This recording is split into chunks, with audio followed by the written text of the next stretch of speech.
ትዳር ሲባል አለመግባባት የሌለበት ማለት አለ ሙሽ እኔ እናንተ ሰሃባ ቤት ውስጥ አለ ረዲየላሁ ዐንሁ ዑመሩል ፋሩቅ ሁላችሁ ታውቁታላችሁ ዑመር ኢብኑል ኸጣብ ጀነት ረሱልንና አቡበክርን ተከትሎ የሚገባ ማን ነው ዑመር ኢብኑል ኸጣብ እንኳን ሰው ሸይጣን የማይደፍረው ጀግና ዑመር ይላሉ ረሱል ሰለላሁ ዐለይሂ ወሰለም አንድም መንገድ ካዘ ፈጀ الشيطان طريقا غيره ሸይጣን ዳይሬክሽን ይቀይራል ዩተርን ነው የሚይዘው ከሃይባው የተነሳ ዑመር ማን ይቀርበዋል ኸሊፋ በነበሩበት ሰዓት ረጅም ናቸው ተክለ ቁመናቸው ያስፈራል ከፊት እየሄዱ ሰሃባው ከኋላ ይከተላቸዋል ድንገት ሲቆሙ የሰሃባው ሰልፍ ከኋላ ተናደ ዞር አሉና ለምን ነው የምትፈሩ በዳይኔ እንዲያሏቸው አይ ስለበደልክ እንኳን አይደለም እንዲሁ ፈርተን ነው አላቸው እንግዳማ አላህ ፍርሃት ይጨምርላችሁ አላቸው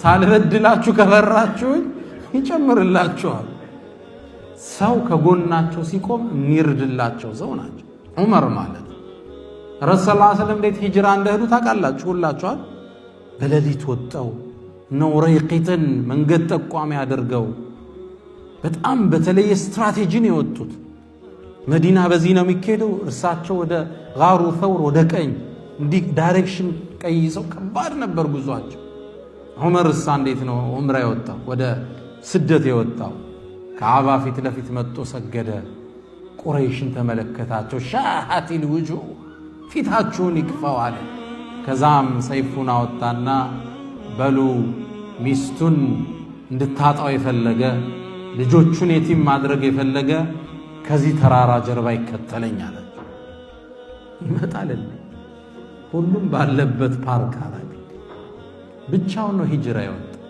ሳይደበቅ ዑመር ማን ይደፍራል ብላችሁ ታስባላችሁ አንድ የገጠመው ክስተት ግን ልንገራችሁ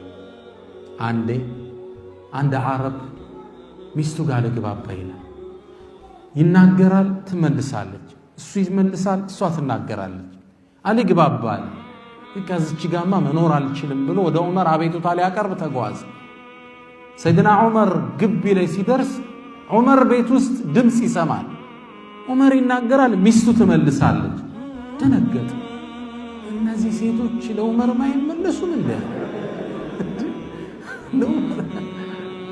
እንዴ ናቸው እነዚህ ሴቶች ታዲያ ምን አቤቱታ ላቀርብ እመጣለሁ ዑመር ራሱ ሌላ ጦርነት ውስጥ አይደል ያለው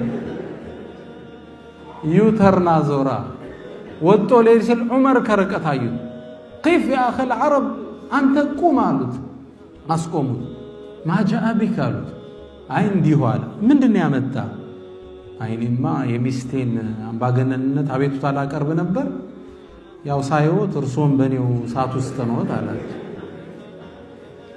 ሰይድና ዑመር ረጋሉና አንተ ሰው አሉት ሚስቴ ልብሴን አጥባ ወጤን ሰርታ ምግቤን ልጆቼን አሳድጋ ለሊት ስፈልጋት እንደልባ አግኝቻት ይሄን ሁላ ያደረገችልኝ አንዳንዴ ስትቆጣ አልችላትም እንዴ ግልጽ ነው እርግጥ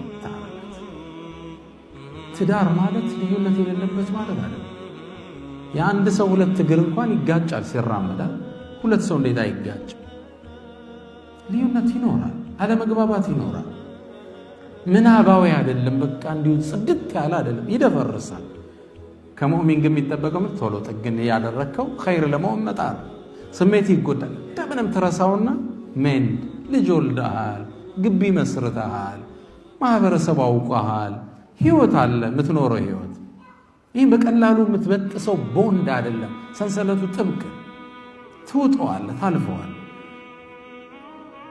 እህቴ መለስ ግልጽ ነው ትዳር ማለት ምናባዊ አይደለም حتى في بيت النبي صلى الله عليه وسلم በነብዩ ቤት እንኳን የተከሰተው ልንገራችሁ ነብዩ አንድ አይሻን ጠራት አም ይወዷት ነበር ያ አይሻ አሏት አለች አንቺ እኮ በእኔ በጣም ደስተኛ ስትሆኝና በእኔ ስትቆጪ አቀዋለሁ አሏት ያ አላህ መልእክተኛ እንዴት ታቀዋለህ አለች ረሱልን ተመልከቱ እንዴት ስማርት እንደነበሩ ያ አይሻ አሏት በእኔ ደስተኛ ስትሆኚ ስትመይ ምንድነው የምትይው ወረቢ መሐመድ ነው የምትይው በመሐመድ ጌታ የሆነብኝ ነው የምትይው በእኔ ስትቆጭ ደግሞ ወረቢ ኢብራሂም ነው የምትይው።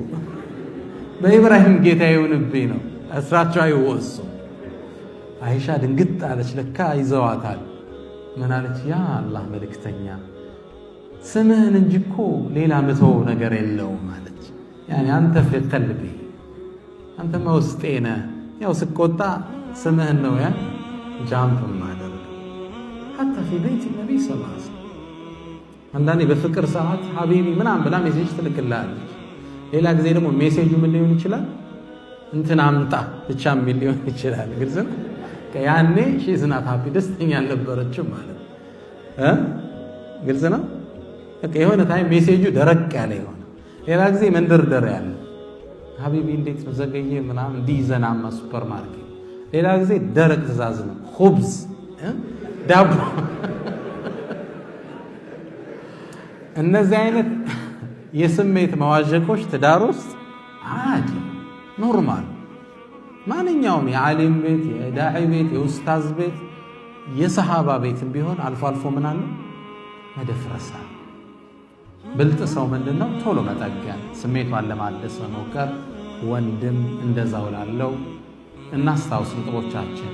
የመጀመሪያው የህይወት ዓላማ አለው አንድ ሙስሊም፣ ዓላማውን አይረሳም። ሁለተኛው ጥሩ ሙስሊም በላቡ ያድራል። ሶስተኛው ወላጆቹን አይረሳም። አራተኛው ጥሩ ባል ነው።